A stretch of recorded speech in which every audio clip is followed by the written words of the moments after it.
स्वागत है आपका हमारे चैनल KTV स्टोरी में, जहां आपको सुनने मिलती है दिलचस्प तिलिस्मी जादुई कहानियां।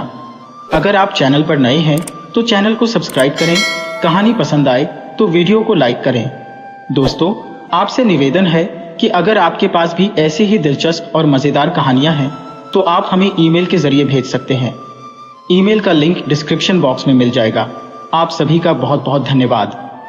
तो चलिए शुरू करते हैं आज की कहानी। एक बार की बात है कि नॉर्वे देश की एक रानी अपनी स्लेह में बाहर घूम रही थी। उस दिन मौसम की पहली बर्फ पड़ी थी। वह बर्फ उसको बहुत अच्छी लगी तो वह कुछ और आगे चली गई। आगे जाकर उसकी नाक से खून निकलने लगा, सो उसको अपनी स्लेह से बाहर निकलना पड़ा। जैसे ही वह बाहर निकली और अपनी स्लेह के सहारे खड़ी हुई तो उसकी नाक से निकले खून की कुछ बूंदें बर्फ पर गिर पड़ी। उसको देखते ही रानी के मन में एक ख्याल आया कि काश मेरे एक बेटी होती जो बर्फ जैसी सफेद और खून जैसी लाल होती तो मैं अपने बेटों की भी चिंता नहीं करती। इत्तेफाक की बात कि ये शब्द उसके मुंह से अभी निकले भी नहीं थे कि एक बूढ़ी जादूगरनी उसके सामने आकर खड़ी हो गई और बोली, बेटी, तुम्हारे ऐसी एक बेटी जरूर होगी जैसी तुम चाह रही हो। वह बर्फ जैसी सफेद और खून जैसी लाल होगी, लेकिन उसको बैप्टाइज करने के बाद तुम्हारे वे बेटे मेरे हो जाएंगे। सो तुम्हारे बेटे केवल तब तक ही तुम्हारे पास रहेंगे जब तक तुम अपनी बेटी को बैप्टाइज नहीं करती। कुछ समय बाद ही रानी की एक बेटी हुई। अब जैसा कि उस जादूगरनी ने कहा था, वह बर्फ जैसी सफेद थी और खून जैसी लाल थी, तो उसने उसका नाम बर्फ जैसी सफेद और गुलाब जैसी लाल रख दिया। बेटी के जन्म पर राजा के घर में बहुत खुशियां मनाई गई और रानी तो उसको देखकर बहुत ही खुश थी। पर जब उसको जादू करने की बात याद आई कि उसको बैप्टाइज कराने के बाद तुम्हारे वे बेटे मेरे हो जाएंगे, तो उसने एक चांदी का सामान बनाने वाले को बुला भेजा।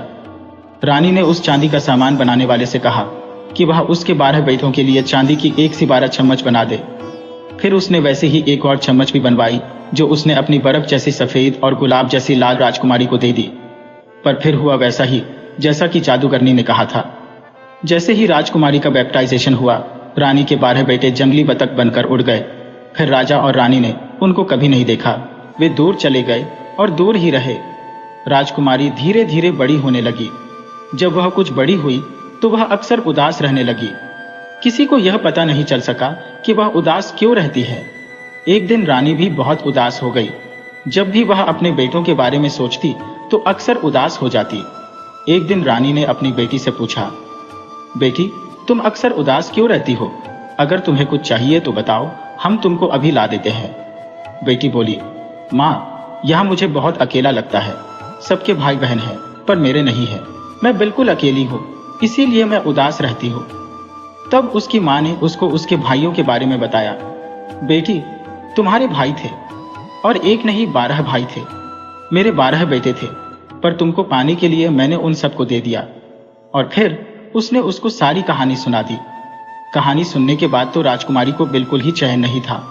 रानी ने उसको तसल्ली देने के लिए बहुत कुछ समझाया, पर वह तो रोती रही और भगवान से प्रार्थना करती रही। कुछ देर बाद उसने माँ से कहा कि वह अपने भाइयों को जरूर ढूंढेगी, क्योंकि उसको लग रहा था कि उसी की वजह से उसके भाई घर से गए थे। और यह कहकर वह महल से निकल गई। वह चलती रही और इतना चली कि तुम लोग सोच भी नहीं सकते कि इतनी छोटी लड़की इतनी दूर चल सकती है। एक बार वह एक बड़े से जंगल से गुजर रही थी कि उसको बहुत थकान लगी। वह वहीं घास पर बैठ गई और सो गई। उसने सपने में देखा कि वह जंगल में बहुत दूर तक चली गई है। वहां उसने लकड़ी का एक मकान देखा और उसमें देखे अपने भाई। बस तभी उसकी आंख खुल गई। आंख खुलने पर उसने देखा कि घास में से होकर एक बहुत ही कटा फटा रास्ता जंगल की तरफ चला जा रहा है। सपने को याद करके वह उसी रास्ते पर चल दी।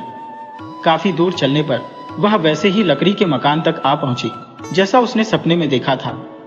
वह उस घर के अंदर घुस गई, पर वहां तो कोई था नहीं।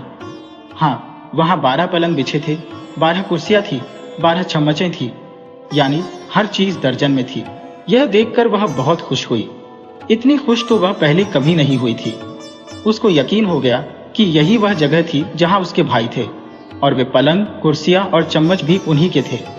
वहां पहुंचकर उसने आग जलाई, सब बिस्तर ठीक किए, शाम का खाना तैयार किया और जितना साफ वह कर सकती थी उस घर को उतना साफ किया। खाना बनाने के बाद उसने अपना खाना खाया और अपने सबसे छोटे भाई के पलंग के नीचे जाकर सो गई। पर खाना खाते समय वह अपनी चम्मच वही मेज पर भूल गई। वह अभी लेटी ही थी कि उसने हवा में पंख फड़फड़ाने की आवाज सुनी। उसने देखा कि 12 बतख उसी घर की तरफ उड़े चले आ रहे हैं। जैसे ही वे अंदर घुसे, वे राजकुमार बन गए। घुसते ही उनके मुंह से निकला, अरे यहाँ तो बड़ा गर्म हो रहा है। भगवान उसका भला करे जिसने हमारे लिए यह घर गर्म करके रखा है और जिसने हमारे लिए यह खाना बनाया है। कहकर वे अपनी अपनी चांदी की चम्मच से खाना खाने के लिए मेज पर बैठे।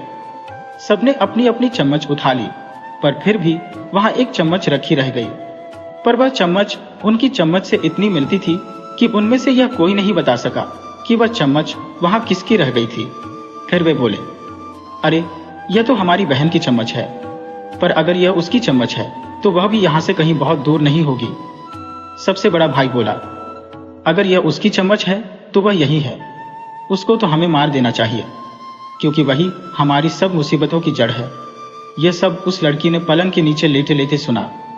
पर सबसे छोटा भाई बोला, यह तो हमारे लिए बड़े श्रम की बात होगी अगर हम उसको इस छोटी सी बात पर मार देंगे, क्योंकि इसमें उसकी कोई गलती नहीं है। अगर किसी की गलती है तो वह हमारी अपनी माँ की गलती है। उसके बड़े भाइयों की भी यह बात समझ में आ गई, सो फिर उन्होंने उसको ढूंढना शुरू किया। उन्होंने इधर देखा, उधर देखा, फिर उन्होंने उसको पलंगों के नीचे देखना शुरू किया तो वह उनको सबसे छोटे भाई के पलंग के नीचे लेटी मिली। उन्होंने उसको वहां से खींच लिया।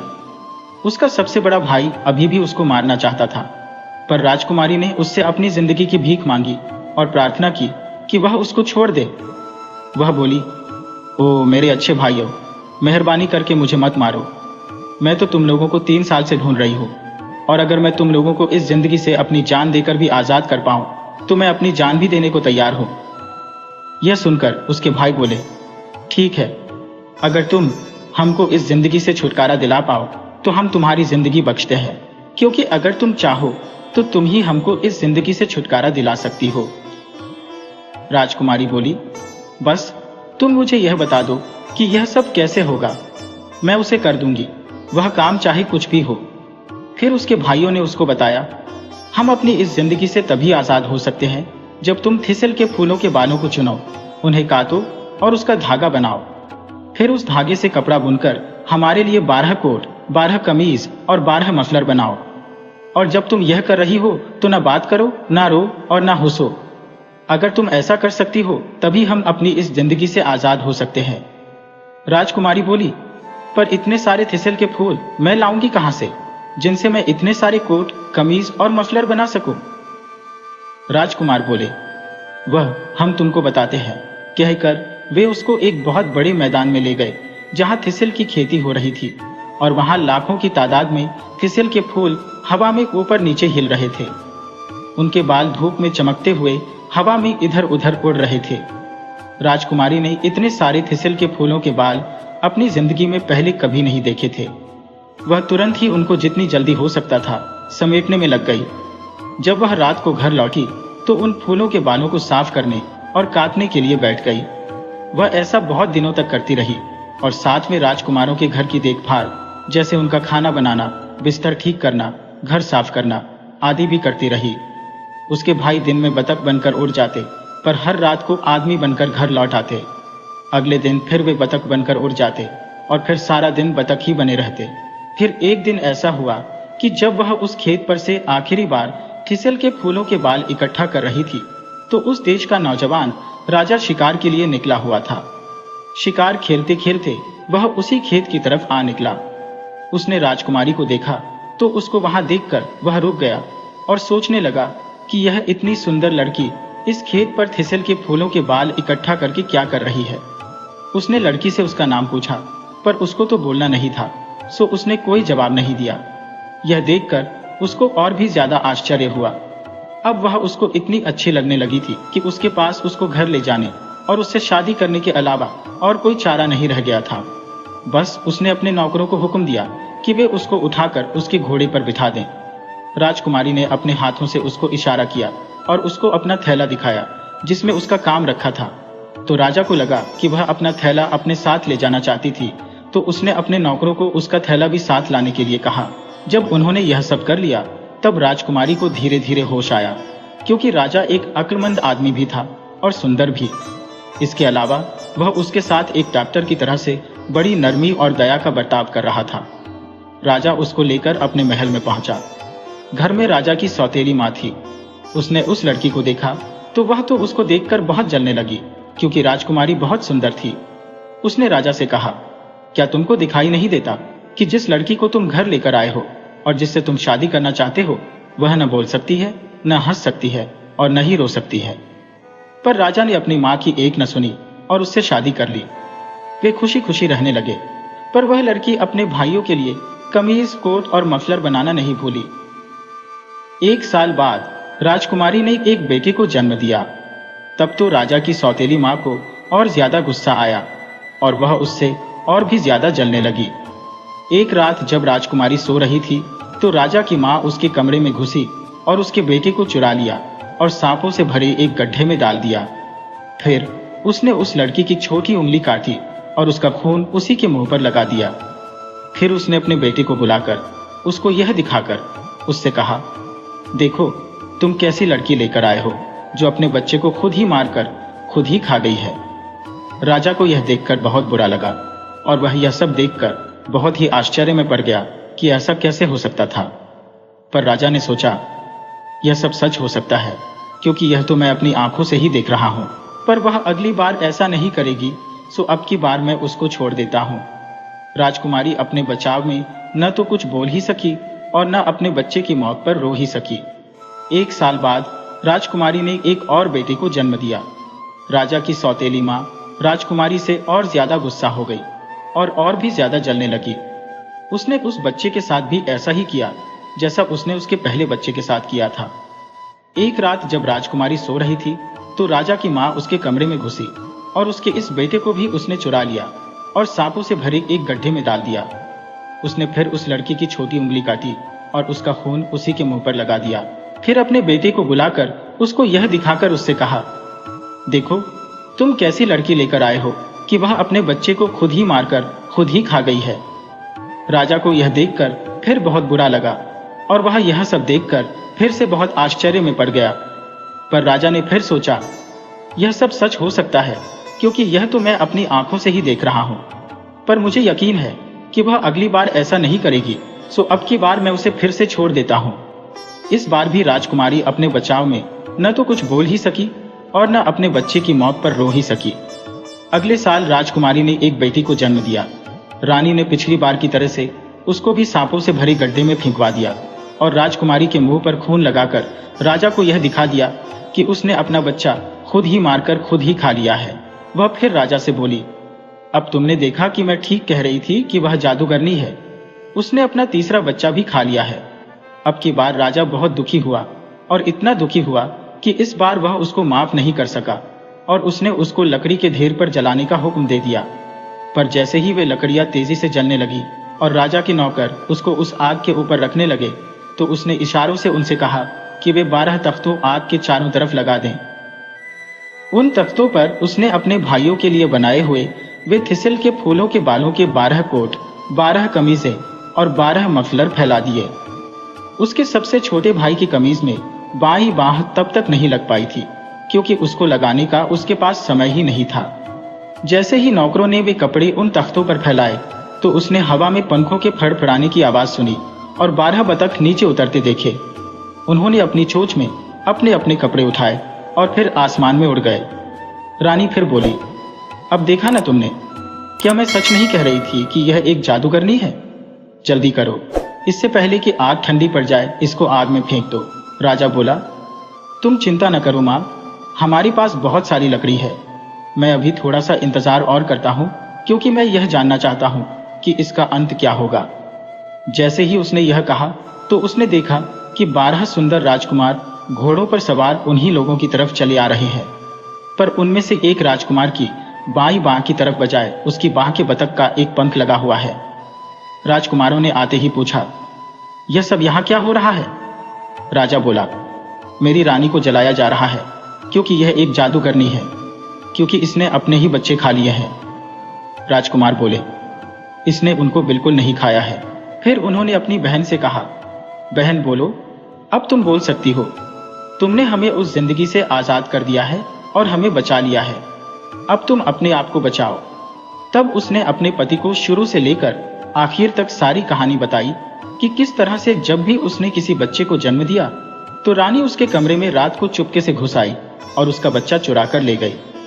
फिर किस तरह उसने उसकी छोटी उंगली काटी और उसका खून उसके मुंह पर लगा गई। इसके बाद 12 राजकुमार राजा को उस सांपों भरे गड्ढे के पास ले गए जहां राजा की सौतेली मां ने उनकी बहन के बच्चों को फेंका था। वहां जाकर राजा ने देखा कि उसके तीनों बच्चे वहां सांपों और मेंढकों से खेल रहे थे। उसकी कहानी सुनकर राजा को अपनी मां पर बहुत गुस्सा आया। उसने अपने तीनों बच्चों को तुरंत ही वहां से उठाया और उनको अपनी सौतेली मां के पास लेकर गया। वहां जाकर उसने अपनी मां से पूछा, मां, आप उस औरत को क्या सजा देंगी जिसके पास एक बेगुनाह रानी को इस तरह धोखा देने वाला दिल हो, जिसके इतने प्यारे भोले से 3 बच्चे हो। रानी बोली, उसको तो 12 खुले घोड़ों के सामने खंभे से बांध देना चाहिए ताकि वे सब उसको खा जाएं। राजा बोला, अफसोस, आपने तो अपनी सजा अपने आप ही सुना दी है और आपको यह सजा अब तुरंत ही मिलेगी। रानी को 12 घोड़ों के बीच एक खंभे से कसकर बांध दिया गया और वे घोड़े उसको खा गए। उधर राजा अपनी पत्नी और बच्चों को अपने घर ले गया। 12 राजकुमार अपने माता पिता के पास चले गए। वहां जाकर उन्होंने अपनी कहानी उनको सुनाई तो उनके माता पिता बहुत खुश हुए। सारे राज्य में बहुत खुशियां मनाई गई क्योंकि राजकुमारी ने अपने भाइयों को बचा लिया था और राजकुमारों ने अपनी बहन को बचा लिया था।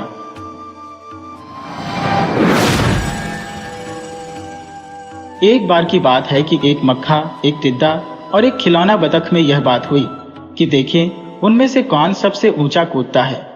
सो उन्होंने यह तमाशा देखने के लिए सारी दुनिया को बुलावा भेजा।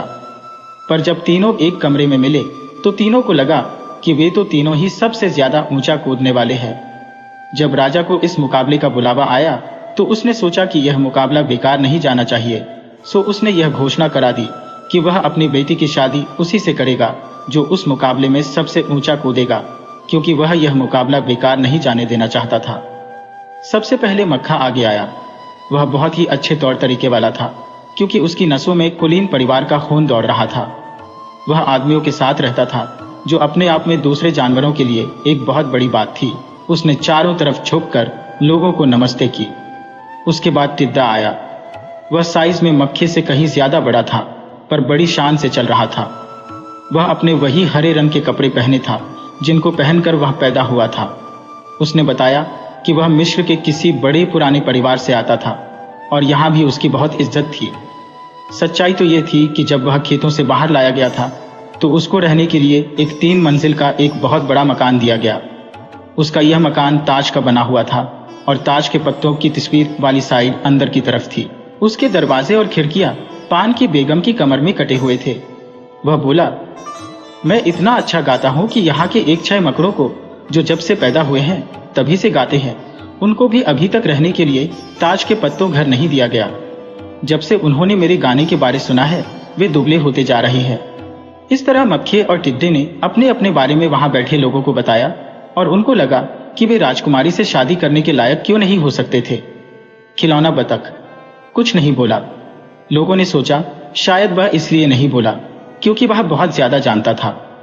घर के कुत्ते ने उसको अपनी नाक से सूंघा और उनको विश्वास दिलाया कि खिलौना बतख भी एक अच्छे कुलीन परिवार से आता था।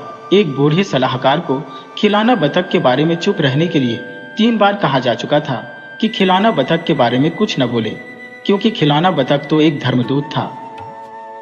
क्योंकि कोई आदमी भी क्या मौसम का हाल लिखेगा जो उस खिलौना बतख की पीठ पर लिखा रहता था और जिसे कोई भी पढ़ सकता था कि इस साल जाड़ा हल्का होगा या जोर का।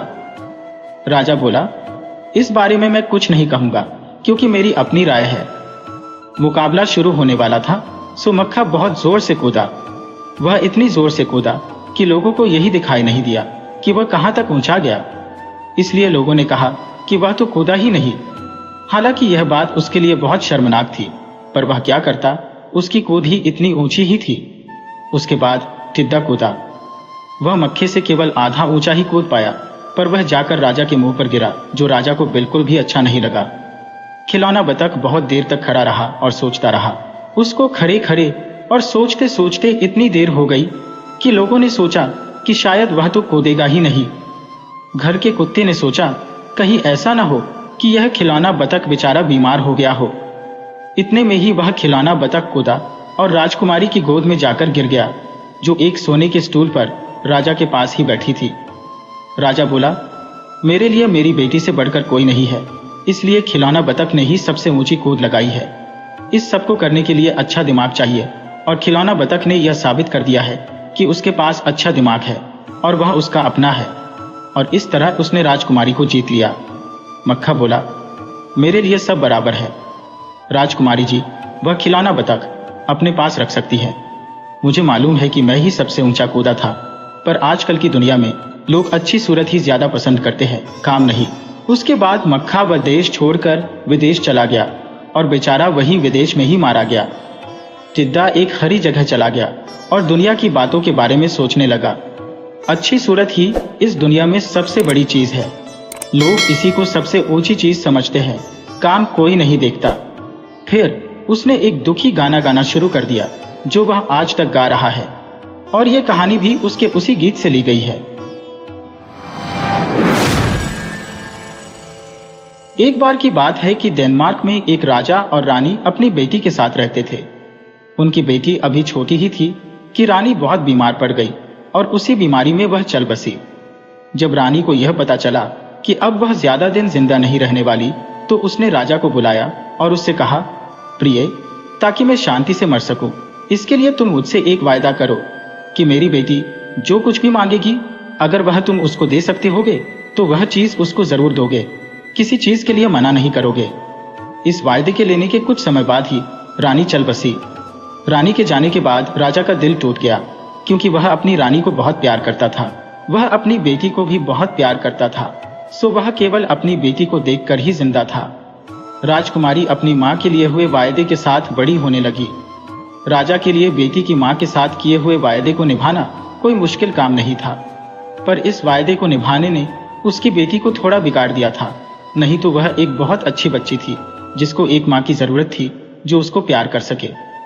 इस प्यार की कमी की वजह से वह कभी कभी उदास हो जाती और कभी बेकार में ही गुस्सा भी हो जाती। उसको दूसरे बच्चों की तरह से खेलना अच्छा नहीं लगता, बल्कि वह अकेली बागीचों और जंगलों में घूमती रहती। उसको फूलों और चिड़ियों से बहुत प्यार था और उसको कहानियां और कविताएं पढ़ने का भी बहुत शौक था। महल के पास ही एक काउंट की पत्नी रहती थी। काउंट तो मर गया था, पर उसके एक बेटी थी जो राजकुमारी से थोड़ी सी बड़ी थी। वह अब उसी के साथ रहती थी। काउंटेस की वह नौजवान बेटी कोई बहुत अच्छी लड़की नहीं थी। वह एक बहुत ही बेकार, स्वार्थी और बहुत ही पत्थर दिल लड़की थी, पर अपनी माँ की तरह वह चतुर बहुत थी, और जब भी वह देखती कि कहीं उसका कोई काम बनने वाला है, तो वह अपने विचारों को छिपा भी लेती थी। बड़ी काउंटेस ने ऐसे ऐसे तरीके निकाल रखे थे जिससे कि उसकी अपनी बेटी राजकुमारी के साथ ही रहे, इसलिए माँ और बेटी दोनों ही राजकुमारी को खुश रखने में लगी रहती। उन दोनों के बस में जो कुछ भी होता, वे उसको खुश रखने के लिए उसके लिए किसी भी तकलीफ को उठाकर करती। उसकी परेशानी को दूर करने के लिए उन दोनों में से जल्दी ही उसके पास कोई न कोई पहुंच जाता। बड़ी काउंटेस तो यही चाहती थी, और इसके लिए वह मेहनत भी बहुत कर रही थी, ताकि समय आने पर वह अपनी बात पर आ सके। सो जब वह समय आ गया, तो एक दिन बड़ी काउंटेस ने अपनी बेटी से राजकुमारी से रोते हुए यह कहने के लिए कहा कि अब वे दोनों अलग हो जाएंगी, क्योंकि वह अपनी माँ के साथ किसी दूसरे देश जा रही है। यह सुनते ही छोटी राजकुमारी बड़ी काउंटेस के पास भागी गई और बोली कि उसको अपनी बेटी को साथ लेकर वहां से नहीं जाना चाहिए। छोटी राजकुमारी की बात सुनकर काउंटेस ने उसके साथ बहुत सहानुभूति का बहाना किया और उससे कहा कि उसके वहां उस देश में रुकने का अब केवल एक ही तरीका है, और वह यह कि राजा उससे शादी कर ले। उसके बाद दोनों माँ बेटी उसके पास हमेशा के लिए रह सकती थी। फिर उन्होंने उसको सब्ज बात दिखाए कि जब वे वहां रहेंगी तो वे उसी की होकर रहेंगी। यह सुनकर राजकुमारी अपने पिता के पास गई और उनसे उसने बड़ी काउंटेस से शादी करने की प्रार्थना की, क्योंकि अगर उसने उससे शादी नहीं की तो वह अपनी बेटी के साथ चली जाएगी और उसकी अपनी बेटी की अकेली दोस्त भी चली जाएगी, और उस दोस्त के बिना वह तो मर ही जाएगी। राजा उसको समझाते हुए बोला, अगर मैंने ऐसा किया तो बेटी यह करके तुम बहुत पछताओगी, और साथ में मैं भी, क्योंकि मेरी शादी करने की कोई इच्छा नहीं है और मुझे उस धोखेबाज काउंटेस और उसकी धोखेबाज बेटी का कोई भरोसा भी नहीं है। पर राजकुमारी का रोना नहीं रुका। वह उससे जिद करती ही रही जब तक कि वह काउंटेस से शादी करने पर राजी नहीं हो गया और उसने राजकुमारी की इच्छा पूरी नहीं की। राजा ने काउंटेस से शादी करने के लिए पूछा तो काउंटेस तो पहले से ही तैयार बैठी थी। वह तुरंत ही राजी हो गई। जल्दी ही उन दोनों की शादी हो गई। अब काउंटेस रानी बन गई और छोटी राजकुमारी की सौतेली मां बन गई। पर जैसे ही काउंटेस रानी बनकर महल में आई, सब कुछ बदल गया। रानी ने अपनी सौतेली बेटी यानी राजकुमारी को बजाय प्यार से रखने के उसको चिढ़ाना और तंग करना शुरू कर दिया। उसकी जिंदगी दूभर करने के लिए वह जो कुछ कर सकती थी, अब वह उसने सब करना शुरू कर दिया था। राजा ने भी यह सब देखा। वह इस सब से बहुत दुखी हुआ क्योंकि वह अपनी बेटी को बहुत प्यार करता था। एक दिन उसने अपनी बेटी से कहा, ओह मेरी प्यारी बेटी, तुम्हारी जिंदगी तो बहुत ही खराब हो गई। तुम भी यह सोचकर पछताती तो होगी कि तुमने मुझसे क्या मांगा। देखो, जैसा मैंने तुमसे पहले कहा था वैसा ही हुआ, पर अब तो हम दोनों की बदकिस्मती से बहुत देर हो चुकी है। मुझे लगता है कि तुमको अब हमको कुछ दिनों के लिए छोड़ देना चाहिए। तुम ऐसा करो कि टापू पर बने मेरे गर्मी वाले महल में चली जाओ। वहां तुम कम से कम शांति से तो रह सकोगी। हालांकि उन दोनों के लिए अलग होना बहुत मुश्किल था, फिर भी राजकुमारी पिता की बात मान गई। यह बहुत जरूरी भी था क्योंकि वह अपनी नीच सौतेली माँ और अपनी नीच सौतेली बहन के बुरे व्यवहार को और ज्यादा नहीं सह सकती थी। उसने अपने साथ अपनी 2 दासियां ली और अपने पिता के गर्मी वाले महल में टापू पर रहने चली गई।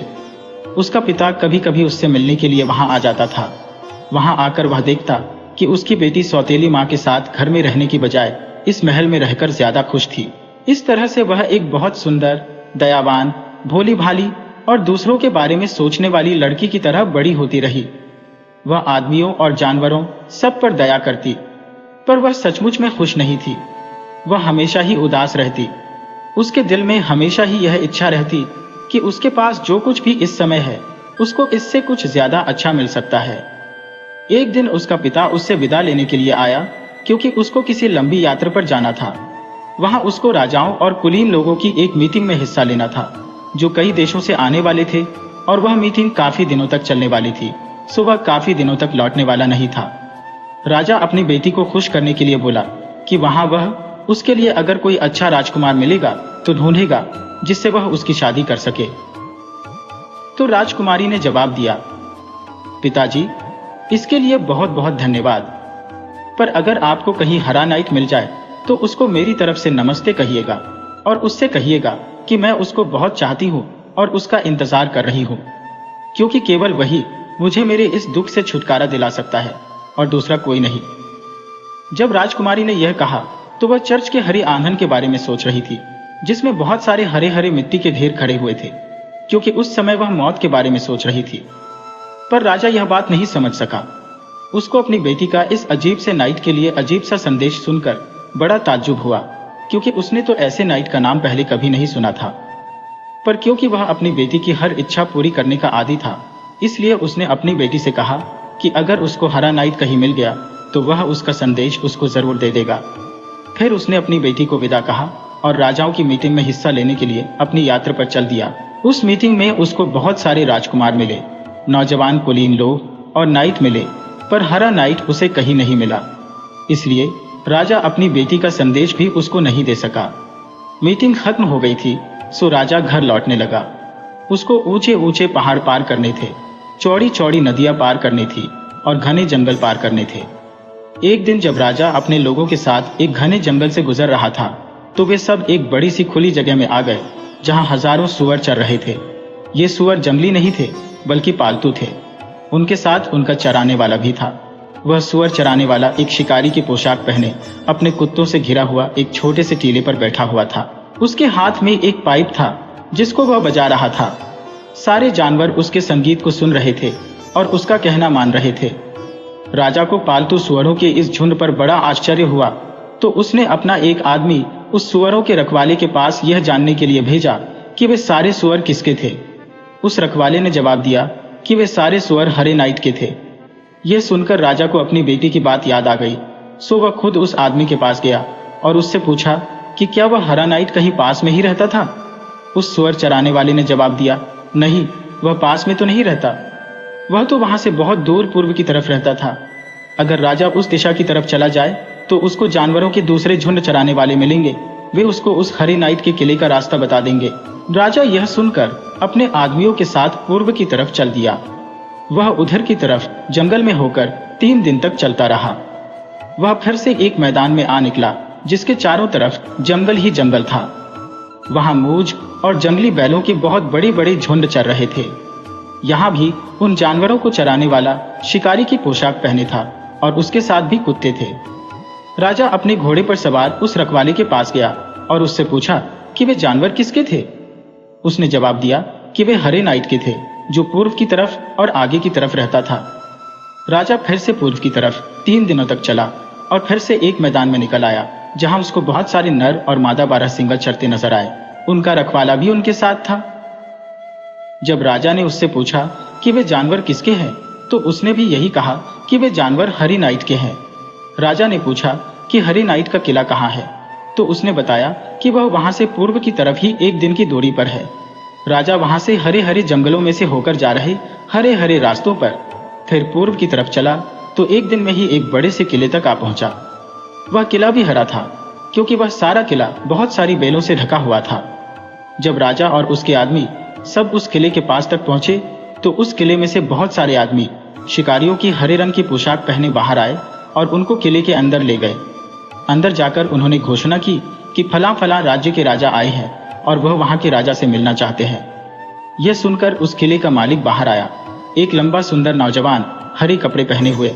उसने अपने मेहमान का स्वागत किया और उसकी शाही तरीके से आवभगत की। राजा बोला, आप बहुत दूर रहते हैं और आपका राज्य भी बहुत बड़ा है। मुझको अपनी बेटी की इच्छा पूरी करने के लिए बहुत दूर तक चलना पड़ा। जब मैं राजाओं की मीटिंग में हिस्सा लेने के लिए चला था तो मेरी बेटी ने मुझसे कहा था कि मैं उसकी तरफ से हरे नाइट को नमस्ते करूं, और यह भी कहा था कि मैं उसको कहूं कि वह उसको कितना चाहती है और वह उसका इंतजार कर रही है, क्योंकि केवल वही एक उसको उसके दुखों से छुटकारा दिला सकता है। मैं अपनी बेटी का यह एक बहुत ही अजीब सा काम लेकर चला था, क्योंकि मुझे तो यह काम कम से कम अजीब सा ही लगा, पर मेरी बेटी जानती है कि वह क्या कह रही थी। इसके अलावा जब उसकी माँ मर रही थी तब मैंने उसकी माँ से यह वायदा किया था कि मैं उसकी बेटी की हर इच्छा पूरी करूंगा। इसलिए भी मैं अपनी रानी से किया गया अपना वायदा निभाने के लिए और उसका संदेश देने के लिए यहाँ आया हूँ। यह सुनकर हरा नाइट बोला, आपकी बेटी ने जब आपसे यह सब कहा तब वह बहुत दुखी थी, और यह मैं निश्चित रूप से कह सकता हूँ कि जिस समय उसने आपको यह संदेश दिया वह मेरे बारे में नहीं सोच रही थी, क्योंकि मेरे बारे में तो वह सोच ही नहीं सकती थी। शायद वह चर्च के आंगन में जो मिट्टी के हरे ढेर बने रहते हैं उनके बारे में सोच रही थी, जहां वह खुद अकेले आराम करना चाहती थी। पर शायद मैं उसको उसके दुख को कम करने के लिए उसके लिए आपको कुछ दे सकता हूँ।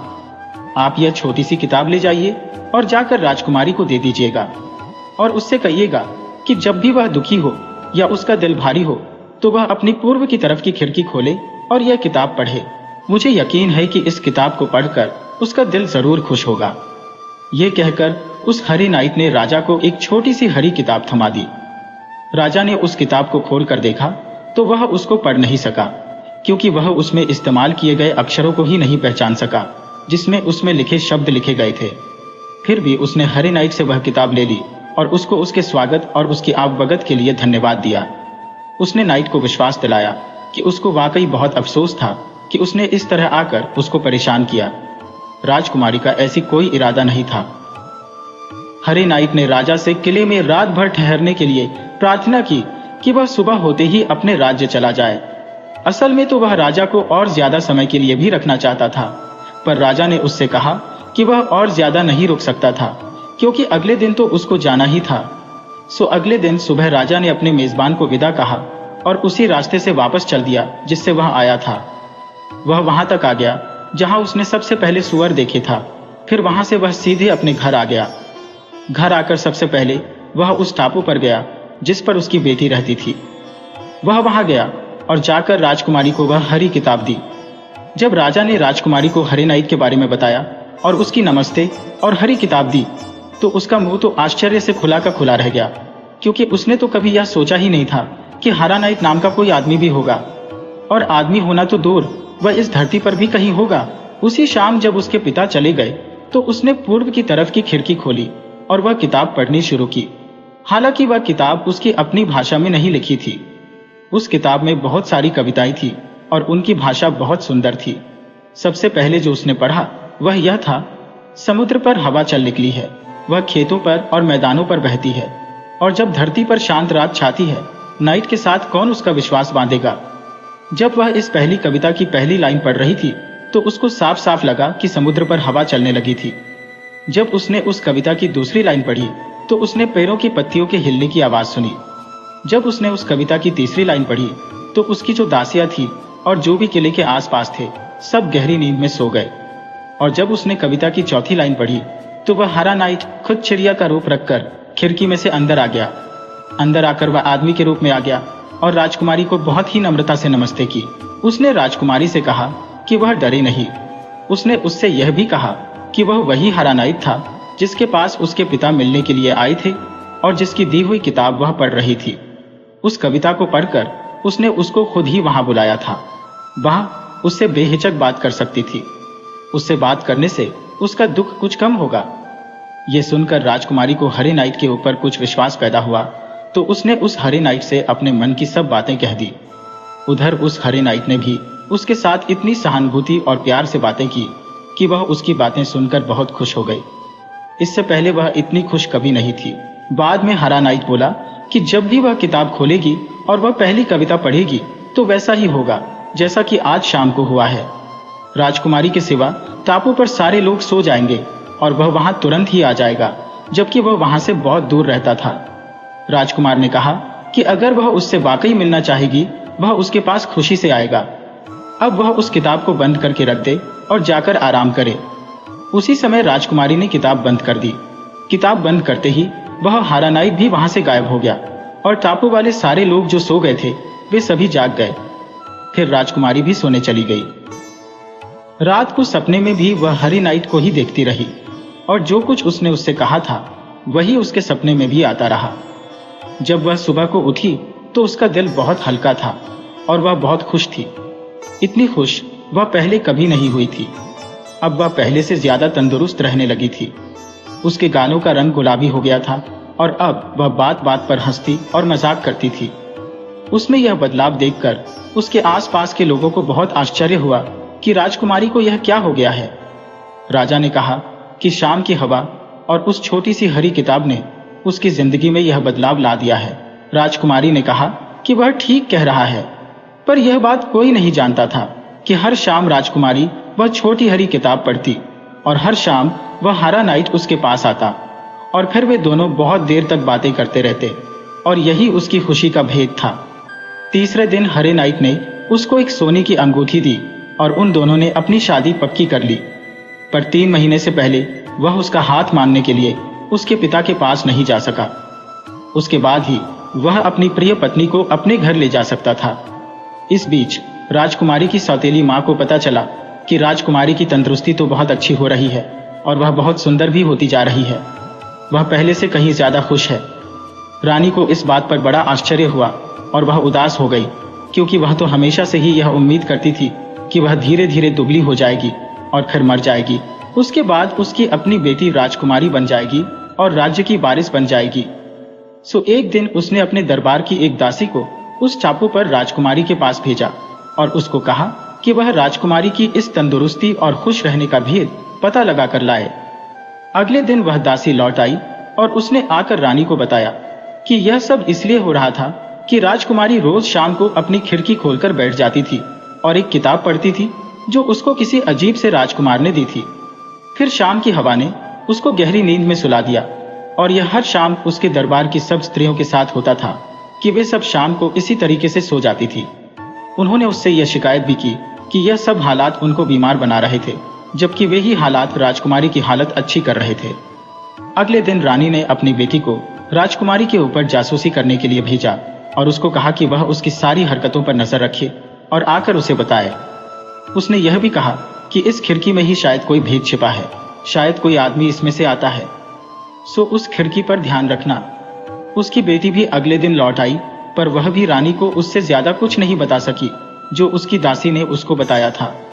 क्योंकि जैसे ही राजकुमारी ने अपनी खिड़की खोली और अपनी वह छोटी किताब पढ़नी शुरू की तो वह सो गई। यह सुनकर तीसरे दिन रानी खुद उससे मिलने के लिए गई। वह राजकुमारी से बहुत ही मीठा व्यवहार कर रही थी। उसने उसको दिखाया कि वह उसकी तंदुरुस्ती अच्छी देखकर कितनी खुश थी। रानी ने उससे उतने सवाल पूछे जितने वह उससे पूछने की हिम्मत कर सकती थी, पर वह भी जितना उसको मालूम था उससे ज्यादा और कुछ मालूम नहीं कर सकी। उसके बाद वह उसकी पूर्व की खिड़की के पास गई जहां वह राजकुमारी हर शाम बैठती थी और अपनी किताब पढ़ती थी। उस खिड़की की अच्छी तरह से जांच की, पर वहां भी उसको कोई ऐसी खास चीज नहीं मिली जिससे उसकी गुत्थी कुछ सुलझती। वह खिड़की जमीन से काफी ऊपर थी और उसके आसपास बहुत सारी बेलें लगी हुई थी जिससे उस पर किसी भी आदमी का चढ़ना नामुमकिन था। सो रानी ने एक कैंची ली, उसकी नोकों में जहर लगाया और उसको उसकी नोकों को ऊपर करके खिड़की में अटका दिया, पर उसने उसको ऐसे अटकाया कि वह वहां किसी को दिखाई न दे।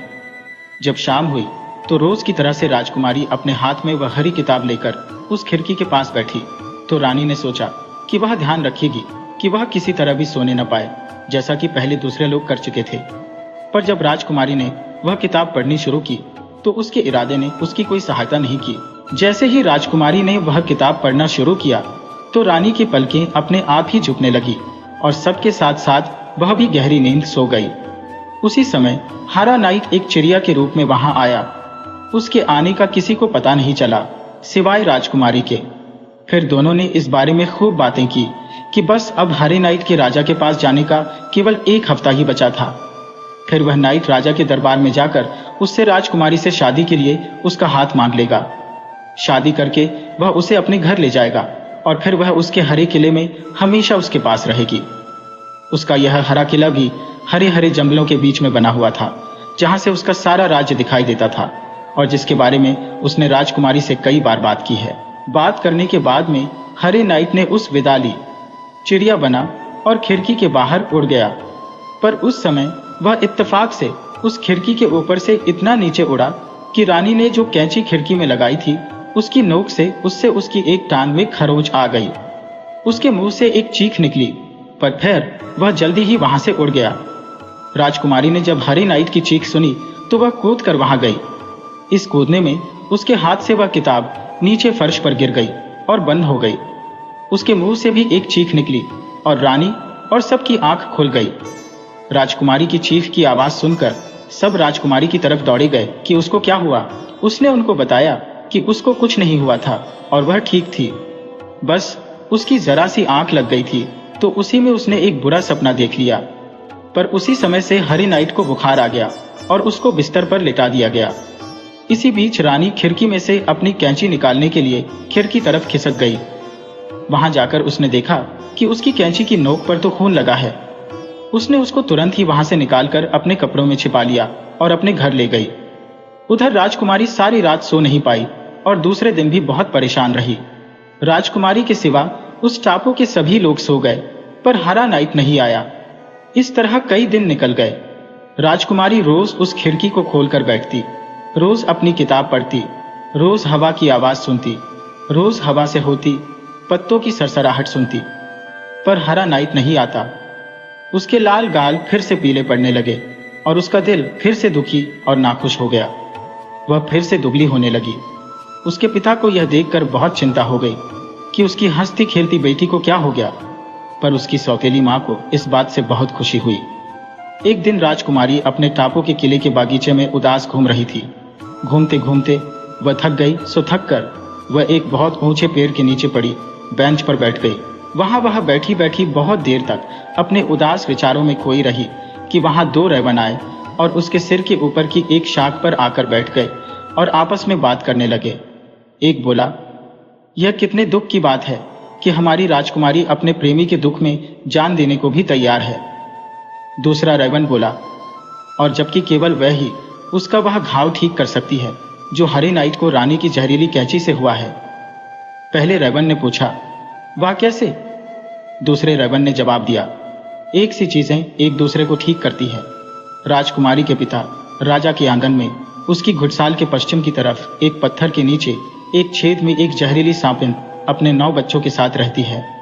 अगर राजकुमारी को उसके ये 9 बच्चे मिल जाए तो वह उनको पका ले, और उसके 3 बच्चे रोज राजकुमार को खिलाए तो वह ठीक हो जाएगा, नहीं तो उसका कोई और इलाज नहीं है। इतना कहकर वे वहां से उड़ गए। जैसे ही रात हुई तो राजकुमारी अपने किले से छिपकर निकल ली और समुद्र के किनारे जा पहुंची। वहां उसको एक नाव मिल गई। उस नाव को खेकर वह अपने पिता के महल जा पहुंची। वहां वह सीधी महल के आंगन में पत्थर के पास पहुंची। वह पत्थर बहुत भारी था, फिर भी उसने उसको हटाया। वहां उसको 9 सांप के बच्चे मिल गए। उसने उन बच्चों को अपने एप्रन में बांध लिया और उसी रास्ते पर चल दी जो उसके पिता ने, जब वह राजाओं की मीटिंग में गया था, लिया था। सो वह महीनों तक पैदल चलती हुई ऊंचे पहाड़ों पर और घने जंगलों में होती हुई वहीं आ गई जहां उसके पिता को सुअरों को झुंड मिला था। उसने राजकुमारी को जंगलों में से होकर उस तरफ जाने के लिए इशारा कर दिया जिधर दूसरा चराने वाला था। दूसरे चराने वाले के पास पहुंचने पर उस दूसरे चराने वाले ने उसको तीसरे चराने वाले के पास भेज दिया। आखिर वह हरे नाइट के महल तक आ पहुंची।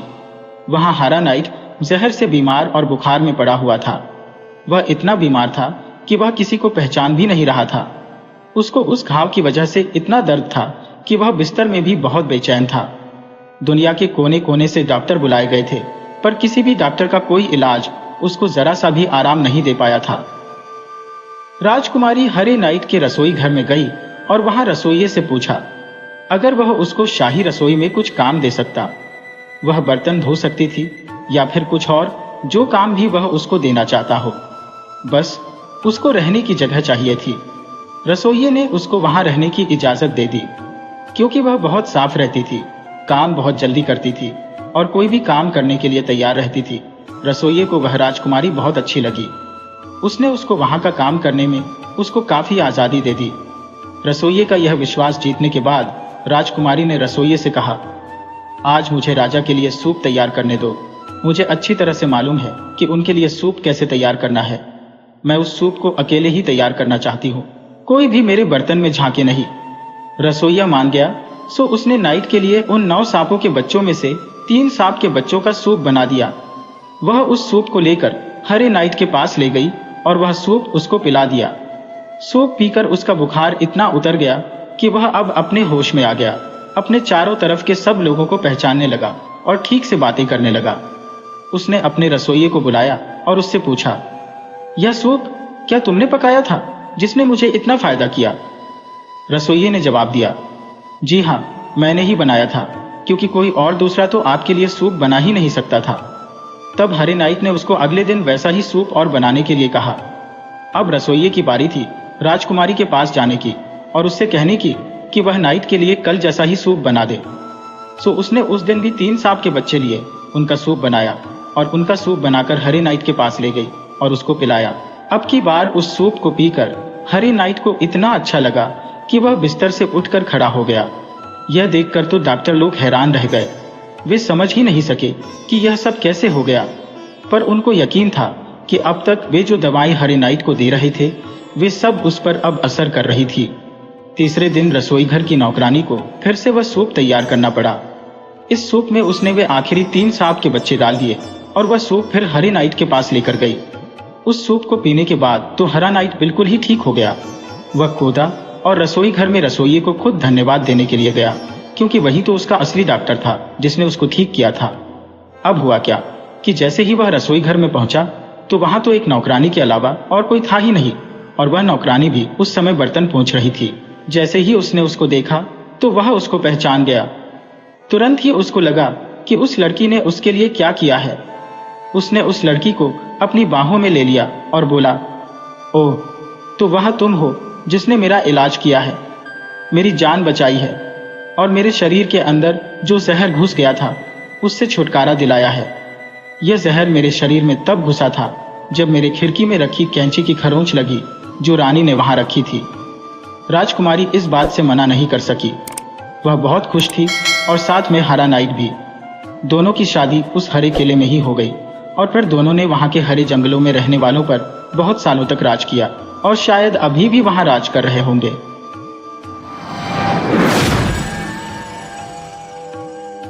एक बार की बात है कि डेनमार्क देश में एक आदमी अपनी पत्नी और बच्चों के साथ एक छोटे से घर में रहता था।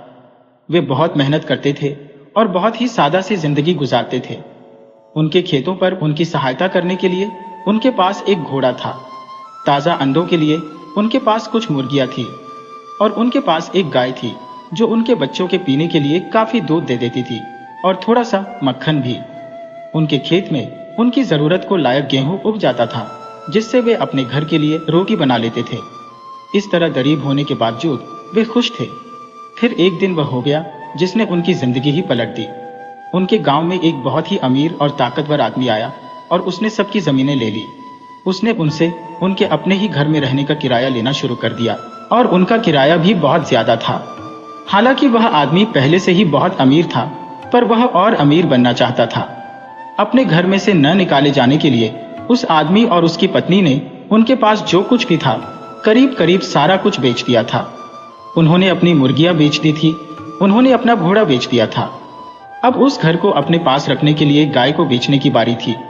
सो उस आदमी ने अपनी गाय के गले में एक रस्सी बांधी और दुखी मन से उसको बेचने के लिए ले चला। सड़क पर एक अजनबी जा रहा था। उस अजनबी ने उस आदमी से पूछा, क्या तुम यह गाय बेचने के लिए लेकर जा रहे हो? आदमी बोला, हाँ। तुम इसका कितना दाम दोगे? मुझे यह पैसा अपने घर का किराया और अपने परिवार के लिए खाना खरीदने के लिए चाहिए। वह अजनबी बोला, मैं अपना यह करामाती बर्तन तुमको इस गाय के बदले में देने को तैयार हूँ। यह बर्तन तुमको हर चीज देगा जो भी तुम इससे मांगोगे। यह बहुत ही आश्चर्यजनक बर्तन है। किसान ने उस बर्तन को देखा तो उसकी 3 टांगें थी। वह बहुत गंदा था और देखने में तो वह कुछ खास आश्चर्यजनक बर्तन भी नहीं लग रहा था। वह उसको अभी खड़ा खड़ा देख ही रहा था कि वह बर्तन बोला, खरीद लो मुझे, तुम जो भी चाहोगे वह तुम्हें मिल जाएगा। यह सुनते ही किसान बोला, अरे ये तो बोलता भी है, तब तो यह वाकई आश्चर्यजनक है। उसने खुशी खुशी अपनी गाय उस अजनबी को दे दी और उस गाय के बदले में ही वह बर्तन खरीद कर उसको अपने घर ले गया। घर पहुंचते ही उसकी पत्नी ने बर्तन की तरफ देखते हुए पूछा, कितने पैसे मिले गाय के? क्या इतने पैसे मिल गए कि हम अपने मकान का किराया दे सके और परिवार के लिए खाना खरीद सके? उसके पति ने कहा, मैं उस गाय के बदले में यह बर्तन ले आया हूँ। पत्नी बोली, लगता है तुम्हारा दिमाग खराब हो गया है। ये बर्तन तो इतना पुराना है कि इसमें तो हम अपना खाना भी नहीं पका सकते। अब हम क्या करेंगे? बर्तन बोला, तुम मुझे साफ करो और आग पर रखो तो तुमको वह सब कुछ मिल जाएगा जो तुम्हें चाहिए। पत्नी तो यह सुनकर बहुत खुश हो गई। यह बर्तन तो बोलता है तो फिर यह यकीनन आश्चर्यजनक भी होगा। उसने तुरंत ही बर्तन साफ किया और उसे आग पर रख दिया।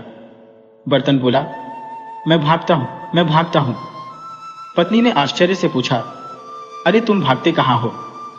बर्तन बोला, मैं तुम लोगों के पेट भरने के लिए बाहर भागता हूं। और इससे पहले कि पत्नी उसको रोक सके, वह यह कहकर चूल्हे पर से उतरकर दरवाजे से बाहर भागा और सड़क पर निकल गया। पत्नी तो उसको भागता हुआ देखती ही रह गई। वह अपनी 3 छोटी टांगों पर भी पत्नी की 2 लंबी टांगों से भी ज्यादा तेजी से भाग रहा था। वह बर्तन उस अमीर आदमी के घर में घुस गया जिसने गांव वालों की जमीनें ले ली थी और उसकी रसोई में चला गया। अमीर आदमी की पत्नी ने उस बर्तन को देखा तो बोली, आहा, लगता है कि मेरे पति ने मेरे लिए यह नया बर्तन खरीदा है। मैं इसमें आज एक नई तरह की खीर बनाऊंगी। मैं अपने अमीर परिवार के लिए बहुत ही बढ़िया स्वादिष्ट खीर बनाऊंगी। उस अमीर आदमी की पत्नी ने खीर बनाने के लिए उस बर्तन में आटा, चीनी, मक्खन, किशमिश और बादाम आदि डाले। वह उनको चलाकर आग पर रखने ही वाली थी कि बर्तन बोला, मैं भागता हूं, मैं भागता हूं। ये कहता हुआ वह दरवाजे से बाहर निकला और सड़क पर आ गया। सब आने जाने वालों और गाड़ियों को हटाता हुआ वह भागा चला जा रहा था। अमीर आदमी की पत्नी तो बस उसको देखती ही रह गई। वह तो उससे यह भी न पूछ सकी कि तुम कहां भाग रहे हो। भागता भागता वह बर्तन उस गरीब आदमी के घर आ गया। गरीब परिवार ने जब उस बर्तन को अपने घर के दरवाजे में घुसते हुए देखा तो वह तो बहुत खुश हो गया। उसने बर्तन में झांक कर देखा तो वह बर्तन तो बहुत ही बढ़िया, स्वादिष्ट, खुशबूदार खीर से भरा हुआ था। जब वह बर्तन सीढ़ियां चढ़ रहा था तो वे आपस में बोले, देखो ना, यह कितना आश्चर्यजनक बर्तन है। और वह बर्तन जाकर फिर से चूल्हे पर बैठ गया। उसमें परिवार के खाने के लिए बहुत सारी खीर थी। उनके अभी के खाने के बाद भी वह खीर उनके हफ्ते भर के लिए और पड़ोसियों को खिलाने के लिए भी बहुत थी। अगले दिन उस बर्तन ने फिर कहा, मुझे साफ करो और आग पर रखो। पति पत्नी दोनों ने मिलकर उस बर्तन को फिर से घिस घिस कर चमकाकर साफ किया। साफ करके उन्होंने उसे फिर आग पर रखा तो वह फिर बोला, मैं भागता हूँ, मैं भागता हूँ। पति पत्नी ने पूछा, अरे तुम कहाँ भागे जाते हो?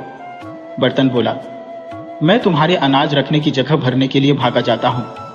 और यह कहकर वह फिर घर से बाहर सड़क पर भाग गया। वह फिर उसी अमीर आदमी के अनाज घर में गया और जाकर उसके दरवाजे पर बैठ गया। वहां के एक काम करने वाले ने उस बर्तन को देखा तो बोला, अरे इस चमकते हुए काले लोहे के बर्तन को तो देखो, कितना सुंदर है ये। देखते हैं कि इसमें कितना गेहूं आता है। कहकर उन्होंने उस बर्तन में एक बुशैल गेहूं पलट दिया। इतना गेहूं पलटने के बाद वे यह सोच रहे थे कि शायद वह भर जाएगा और उसमें से गेहूं बाहर गिर पड़ेगा, पर उनके आश्चर्य का तो ठिकाना ही न रहा जब उन्होंने देखा कि उतने गेहूं ने तो केवल उसकी तली ही छुई थी। सो वे उसमें गेहूं भरते गए और भरते गए और जल्दी ही अनाज घर खाली हो गया। बस तभी वह बर्तन बोला, मैं भागता हूं, मैं भागता हूं। और वह बर्तन तो उन काम करने वालों को भी वहीं छोड़कर सड़क पर भागा चला गया। भागा भागा वह फिर से उस गरीब परिवार के घर आ गया और उनके अनाज घर में घुस गया। पति यह देखकर बहुत आश्चर्यचकित हुआ और उसने अपनी पत्नी को बुलाकर उसे दिखाया। दोनों ने मिलकर उस बर्तन का गेहूं अपने अनाज घर में खाली कर लिया। अब तो उनके पास अपने लिए ही साल भर का खाना मौजूद नहीं था, बल्कि उसमें से बहुत सारा गेहूं उन्होंने अपने पड़ोसियों को भी बांट दिया। कितना अच्छा बर्तन था वह। अगले दिन उस बर्तन ने फिर कहा, मुझे साफ करो और आग पर रखो। पति पत्नी दोनों ने मिलकर फिर इस बर्तन को घिस घिस कर चमकाकर साफ किया। साफ करके उन्होंने उसे फिर आग पर रखा तो वह फिर बोला, मैं भागता हूं, मैं भागता हूं। पति पत्नी दोनों ने फिर पूछा, अरे तुम कहां भागे जाते हो? बर्तन बोला, मैं तुम्हारे मकान का किराया देने जाता हूं। अमीर आदमी के पास बहुत पैसा था। उस पैसे को रखने और गिनने के लिए उसके पास एक अलग घर था। सो वह बर्तन उसके उस पैसे वाली घर तक पहुंच गया जिसमें वह अपना पैसा रखता था। वहां वह अमीर आदमी अपने उस घर का दरवाजा खोलकर अपना पैसा गिनने के लिए अंदर जा रहा था। बर्तन उसको पीछे छोड़कर आगे निकल गया और फर्श पर उस आदमी के पास ही बैठ गया जहां वह पैसे गिनने वाला था। अमीर आदमी ने सोचा, ऐसा लगता है कि मेरी पत्नी ने मेरे पैसे रखने के लिए कोई नया बर्तन खरीदा है। वह बहुत खुश हुआ। वह उन पैसों को गिनने लगा जो उसने पिछले महीने कमाए थे और उन पैसों को गिन गिन कर वह उस बर्तन में डालने लगा। धीरे धीरे वह बर्तन भर गया। अब वह आदमी वहां से बाहर निकला। बर्तन बोला, मैं भागता हूं, मैं भागता हूं। कहकर वह बर्तन फिर एक बार उस आदमी से पहले ही भागकर दरवाजे से बाहर निकल गया। अपने पैसे को इस तरह जाते देखकर उस अमीर आदमी ने उस बर्तन का पीछा किया, पर वह अपनी 3 टांगों पर इतनी तेज भाग रहा था कि वह आदमी उसको पकड़ ही नहीं सका। बर्तन भागता भागता फिर अपने उस गरीब परिवार के घर आ पहुंचा। वे गरीब लोग बर्तन को वापस आया देखकर फिर से बहुत खुश थे। इस बार तो वह बर्तन इतने सारे पैसों से भरा हुआ था कि वे उससे सालों तक किराया दे सकते थे, और वे ही नहीं बल्कि उनके पड़ोसी भी। अगले दिन उस बर्तन ने फिर कहा, मुझे साफ करो और आग पर रखो। पति पत्नी दोनों ने मिलकर फिर उस बर्तन को घिस घिस कर चमकाकर साफ किया। साफ करके उन्होंने उसे आग पर रखा तो वह फिर बोला, मैं भागता हूं, मैं भागता हूं। पति पत्नी ने फिर पूछा, अब तुम कहां जाते हो? बर्तन बोला, अब मैं तुम लोगों के लिए न्याय मांगने जाता हूं ताकि तुम्हारी यह परेशानी हमेशा के लिए दूर हो जाए। यह कहकर वह बर्तन फिर भाग गया और फिर से उस अमीर आदमी के घर पहुंचा। अमीर आदमी ने देखा कि एक बर्तन सड़क पर भागा जा रहा है। वह बर्तन तो उसी के मकान की तरफ ही आ रहा था। उसने उस बर्तन को पहचान लिया। वह गुस्से से बोला, तो तुम ही वह बर्तन हो जो मेरा दलिया लेकर भागे थे। तुम ही वह बर्तन हो जो मेरे अनाज घर से गेहूं लेकर भागे थे, जो मैंने हर एक के खेत से इकट्ठा किया था। और तुम ही वही बर्तन हो जो मेरे कमरे से वह पैसे लेकर भी भागे थे, जो मैंने हर एक का घर लेकर इकट्ठा किया था। अब तुम यहाँ आओ तो मैं देखता हूँ तुमको। कहकर वह आदमी उस बर्तन पर कूद पड़ा और उसको कस कर पकड़ लिया। वह उसे छोड़ ही नहीं रहा था। पर मैं भागता हूँ, मैं भागता हूँ, कहता हुआ वह बर्तन वहां से फिर भाग लिया। आदमी चिल्लाया, अब तुम जहां चाहो वहां जाओ, चाहे उत्तरी ध्रुव जाओ और चाहे दक्षिणी ध्रुव, पर अब की बार मैं तुमको नहीं छोड़ने वाला। कहकर उसने उस बर्तन को और कसकर पकड़ लिया। सुबह बर्तन उस आदमी को लिए हुए ही भागता रहा। गरीब लोगों ने उसको अपने घर के दरवाजे के सामने से गुजरते देखा, पर वह वहां रुका नहीं और चिल्लाकर बोला, मैं तुम्हारी मुसीबत को साथ लिए जा रहा हूं। उनको नहीं मालूम कि वह कहां तक दौड़ा। यह भी हो सकता है कि वह उत्तरी ध्रुव तक दौड़ गया हो या फिर दक्षिणी ध्रुव ही चला गया हो, क्योंकि उसके बाद उन दोनों को फिर किसी ने कभी नहीं देखा। वह गरीब परिवार अब गरीब नहीं रह गया था। उनको अपनी जमीन वापस मिल गई थी। उनके पास अब कपड़ों के लिए पैसे थे, सो उन्होंने अपने बच्चों को स्कूल भेजना शुरू कर दिया। गांव में सब लोग अब खुशी से रहने लगे थे।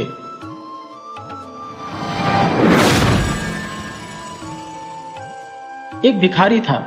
भीख मांगने में वह बड़ा चतुर था। जितना चतुर था उतना ही बड़ा कंजूस भी था। उसने भीख मांग मांग कर बहुत सा धन जमा कर लिया। धन जमा हो गया तो उसकी सुरक्षा की उसे चिंता सवार हुई। उसने सोचा, बहुत सोचा, आखिर निर्णय किया, इस छोटी सी झोपड़ी में इतना धन जमा करके रखना ठीक नहीं। उस धन से उसने सोने की 4 ईंटें खरीद ली। उन ईंटों को उसने पास के जंगल में जाकर गाड़ दिया। अब वह निश्चित था, मन में खुशी थी कि धन सुरक्षित है। भिखारी भीख मांगकर लौटता तो जहां ईंटें थी उस जगह को जाकर देख लेता था। पहले एक बार देखता था, फिर धीरे धीरे ईंटों का मोह बढ़ गया। वह दिन में कई बार उस जगह को देखता, पैर से जमीन को अच्छी तरह थपथपाता ताकि मालूम पड़े किसी ने ईंटों को उखाड़ा तो नहीं, जगह खोखली तो नहीं हो गई। एक दिन किसी चोर ने यह बात ताड़ ली। जब भिखारी ईंटों की जगह को देखकर लौट आया तो चोर ने पीछे से जाकर उस जगह को खोद डाला। सोने की ईंटें देख वह खुशी से उछल पड़ा। मन में कहने लगा, यह तो बड़ा धनवान भिखारी निकला। चोर ने सोने की 4 ईंटें निकाल उनकी जगह मिट्टी की 4 ईंटें रख उस जगह को पहले की तरह समतल बना दिया। भिखारी शाम को फिर ईंटें देखने आया। सुबह तो ऊपर की मिट्टी कड़ी थी, अब भुरभुरी मिट्टी देख उसे शंका हुई। उसने उस जगह को खोदा, सोने की ईंटों की जगह मिट्टी की ईंटें रखी थी। भिखारी फूट फूट कर रोने लगा। तभी उस रास्ते से एक महात्मा गुजरे। उन्होंने भिखारी को रोता देख रोने का कारण पूछा। भिखारी बोला, महात्मा जी, मैं लुट गया, मेरा सब कुछ चोरी हो गया, अब क्या होगा? महात्मा यह सुनकर आश्चर्य में थे। देखने में वह फटे हाल था, शरीर पर अच्छी तरह कपड़े भी नहीं थे, जाड़े में कांप रहा था भी भिखारी। महात्मा जी सोचने लगे, इसका क्या लुट गया, इसका क्या चोरी हो गया? यह तो भिखारी है ही, लगता है कुछ गड़बड़ है। उन्होंने भिखारी के साथ हमदर्दी दिखाई। कहा, रो नहीं, बता तेरा क्या लुट गया? मुझे तो नहीं लगता तेरे पास धन होगा। हाँ महाराज, धन था। मैंने भीख मांग मांग कर सोने की 4 ईंटें जोड़ी थी। उन्हें चोरी के डर से यहाँ गाड़ गया था, मगर वे ही चोरी हो गईं। चोर उन्हें ले गया, उनकी जगह मिट्टी की ये ईंटें रख गया। महात्मा ने पूछा, वे सोने की ईंटें क्या तुम्हें रोज खाना देती थी? नहीं महात्मा जी, भला ईंटें खाना कैसे देती, ईंटें तो जड़ होती है। भिखारी बोला, तो फिर क्या देती थी? कपड़ा, घोड़ा, गाड़ी, फल फूल कुछ तो देती होंगी। उनका कुछ न कुछ उपयोग तो होगा ही, इसीलिए तो तुम इतने दुखी हो रहे हो। महात्मा ने पूछा। भिखारी आंसू पोंछकर बोला, ईंटें देती तो कुछ नहीं थी, बस उन्हें देखकर मन में संतोष हो जाता था। सुनकर महात्मा जी मुस्कुराए, बोले, जब सोने की ईंटें केवल देखने के ही काम आती थी, तब इन्हें भी देखकर काम चला लो। जैसे सोने की ईंटें देखी वैसे ही मिट्टी की, क्या अंतर आता है? भिखारी कुछ सोचने लगा। उसके मन में अभी भी शांति नहीं थी। महात्मा ने फिर कहा, सुख संतोष में है, लालच में नहीं।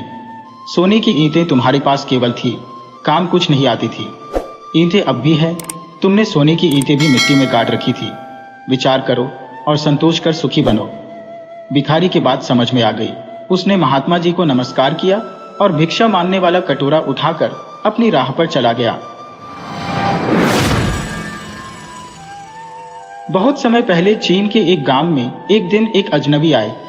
एक बच्चा जिसका नाम फूनान था, जो अपने माता पिता के साथ गांव के बाहर फार्म में रहता था, सबसे पहले उस अजनबी से मिला। उसे लगा कि वो शायद एक घुमक्कड़ सन्यासी थे। वैसे भी उसने कहानियां सुन रखी थी, एक सन्यासी जो जादू कर सकते हैं। उस अजनबी को अचानक अपने सामने पाकर फूनान डर गया, लेकिन अजनबी का हाव भाव बहुत ही शांत और उदारतापूर्ण था। फूनान ने विनम्रता पूर्वक उनका अभिवादन किया।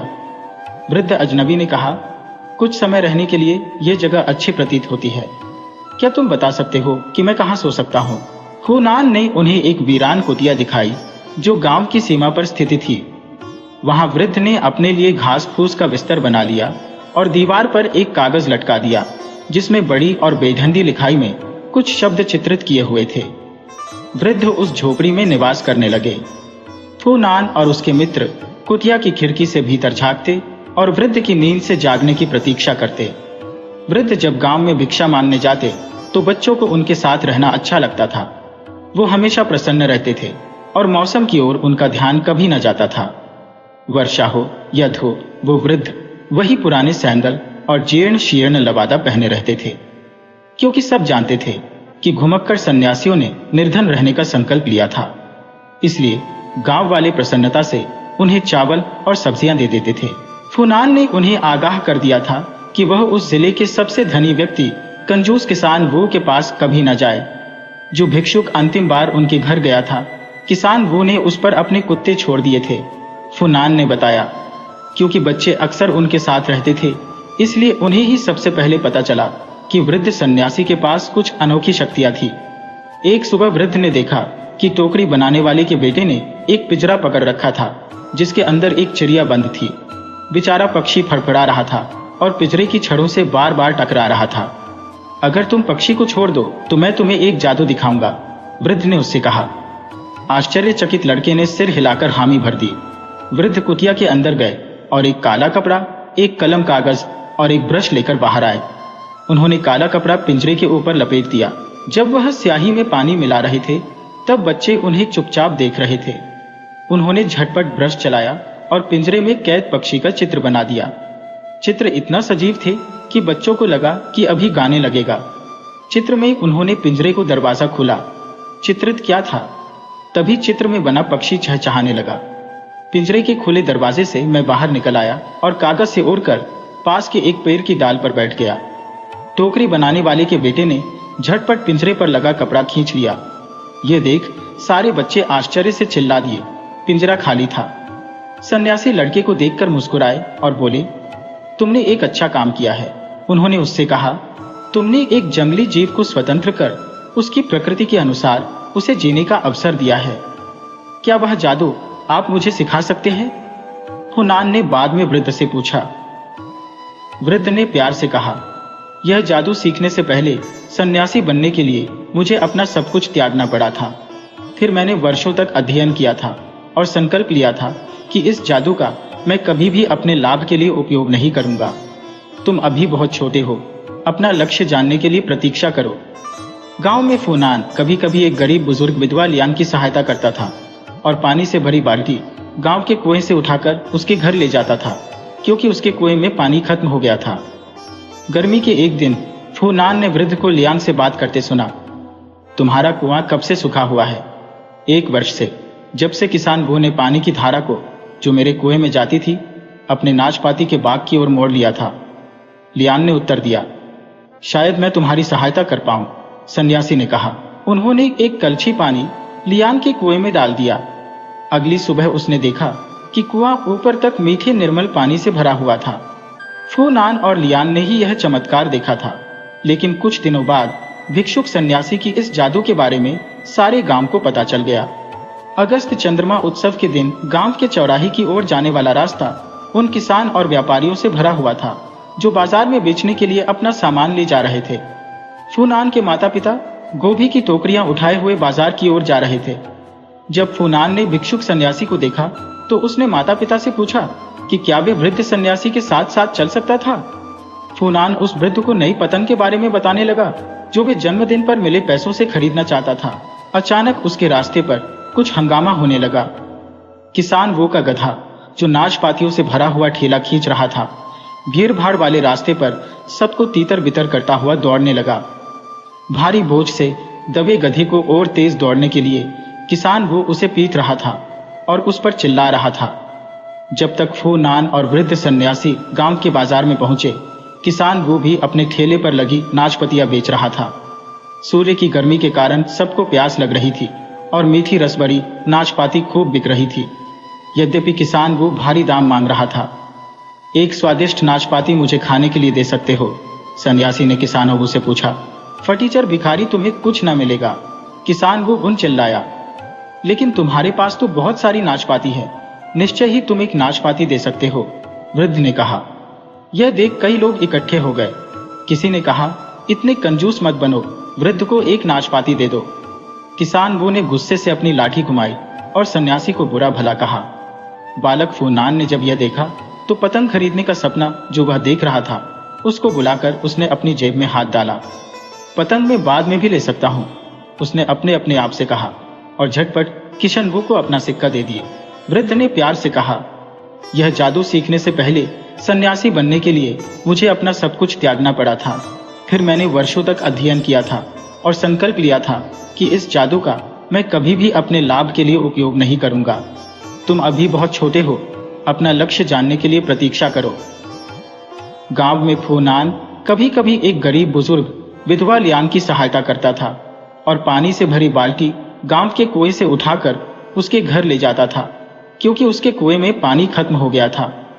गर्मी के एक दिन फूनान ने वृद्ध को लियांग से बात करते सुना, तुम्हारा कुआं कब से सूखा हुआ है? 1 वर्ष से, जब से किसानगो ने पानी की धारा को जो मेरे कुएं में जाती थी अपने नाशपाती के बाग की ओर मोड़ लिया था, लियान ने उत्तर दिया। वृद्ध ने गर्म पानी मिट्टी में डाला। उसी पल एक हरा अंकुर मिट्टी से बाहर निकल आया। मिनटों में अंकुर पेड़ बन गया। उसकी डालों पर पत्ती निकल आई। तितलियां और मधुमक्खियां आकर्षित होकर वहां आ गई। डालों पर पक्षी आकर गाने लगे। कोपलें फूल बन गई। फूलों पर छोटी छोटी नाशपतियां निकल आई जो तुरंत ही पककर सुनहरी भूरे रंग की हो गई। वृद्ध ने एक नाशपाती को सूंघा। मुझे लगता है कि यह पक गई है और हम इन्हें खा सकते हैं, उन्होंने कहा। उन्होंने नाशपाती तोड़ी और हर ग्रामीण को एक नाशपाती दी। उन्होंने सबसे बड़ी और पक्की हुई नाशपाती लियांग को दी। मीठी, रस भरी और स्वादिष्ट, लोगों ने कहा।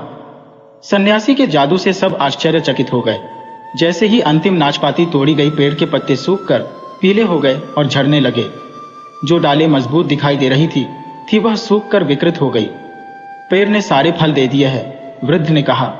अपनी कुल्हाड़ी से पेड़ को उन्होंने काट डाला और उसकी लकड़ियां लोगों को जलाने के लिए दे दी। उन्होंने अपने हाथ झाड़कर धूल साफ की और अपने थैले से ढूंढकर कागज का एक टुकड़ा निकाला जो उन्होंने फूनान को दिया। जब तुम घर पहुंच जाओगे, उन्होंने फुसफुसाकर कहा, इसको एक धागे से बांध देना और फिर देखना क्या होता है। फिर हाथ हिलाकर उन्होंने सबको अलविदा किया और पहाड़ों की ओर जाने वाले रास्ते पर चल दिए। सब लोग इकट्ठे होकर उस जादू के विषय में बात करने लगे जो उन्होंने देखा था। फूनान ने कागज का टुकड़ा अपनी जेब में रख लिया और अपने माता पिता को ढूंढने निकल पड़ा। गांव में फूनान कभी कभी एक गरीब बुजुर्ग विधवा लियांग की सहायता करता था और पानी से भरी बाल्टी गांव के कुएं से उठाकर उसके घर ले जाता था, क्योंकि उसके कुएं में पानी खत्म हो गया था। गर्मी के एक दिन फूनान ने वृद्ध को लियांग से बात करते सुना, तुम्हारा कुआं कब से सूखा हुआ है? 1 वर्ष से, जब से किसानगो ने पानी की धारा को जो मेरे कुएं में जाती थी अपने नाशपाती के बाग की ओर मोड़ लिया था, लियांग ने उत्तर दिया। वृद्ध ने गर्म पानी मिट्टी में डाला। उसी पल एक हरा अंकुर मिट्टी से बाहर निकल आया। मिनटों में अंकुर पेड़ बन गया। उसकी डालों पर पत्ती निकल आई। तितलियां और मधुमक्खियां आकर्षित होकर वहां आ गई। डालों पर पक्षी आकर गाने लगे। कोपलें फूल बन गई। फूलों पर छोटी छोटी नाशपतियां निकल आई जो तुरंत ही पककर सुनहरी भूरे रंग की हो गई। वृद्ध ने एक नाशपाती को सूंघा। मुझे लगता है कि यह पक गई है और हम इन्हें खा सकते हैं, उन्होंने कहा। उन्होंने नाशपाती तोड़ी और हर ग्रामीण को एक नाशपाती दी। उन्होंने सबसे बड़ी और पक्की हुई नाशपाती लियांग को दी। वीडियो अच्छी लगी हो तो इसे लाइक करें और ऐसी ही मज़ेदार कहानियों के लिए चैनल को सब्सक्राइब करें और बेल आइकन दबाएं। ज़्यादा से ज़्यादा अपने दोस्तों को शेयर करें। धन्यवाद।